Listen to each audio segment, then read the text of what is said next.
Encore des morts dans la partie est de la République démocratique du Congo après débordement de la rivière Kira.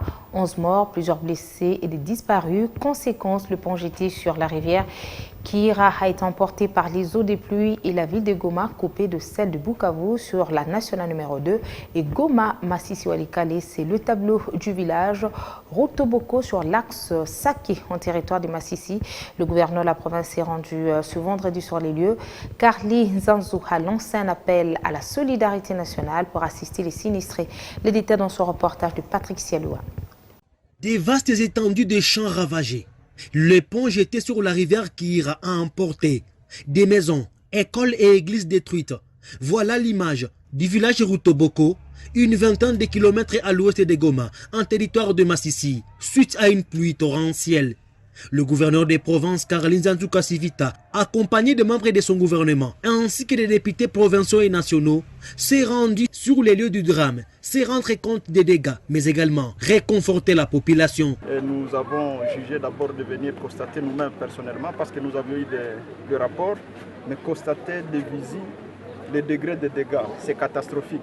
Des écoles détruites, pendant que nous sommes en train de nous préparer à la rentrée scolaire. Nous allons faire ce que nous pouvons. Nous allons d'abord les assister pour les enterrements, les accompagner moralement. Mais comme vous le constatez, les dégâts sont très énormes. Nous souhaiterions évidemment que tout le monde qui a une portion de terre dans ce territoire puisse suivre notre voie.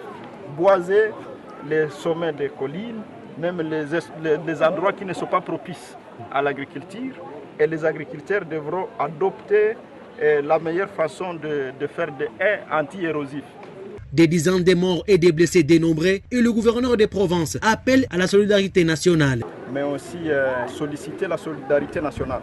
Comme vous le savez, nous avons un ministère des actions humanitaires de solidarité nationale pour que ces compatriotes qui ont été victimes de la colère de la nature puissent vivre comme tout Congolais. Jusque-là, les rapports que nous avons nous relève qu'on a perdu 11 personnes, mais évidemment, comme vous le savez, c'est des disparus, il y en a. Donc nous attendons les rapports de tous les villages environnants pour avoir le nombre exact.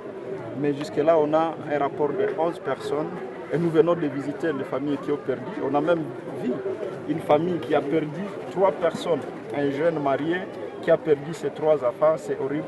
Avec ces ponts détruits sur la nationale numéro 2, plus de communications routières entre Goma Bukavu, Goma Masisi Walikale, au gouvernement central d'agir urgemment.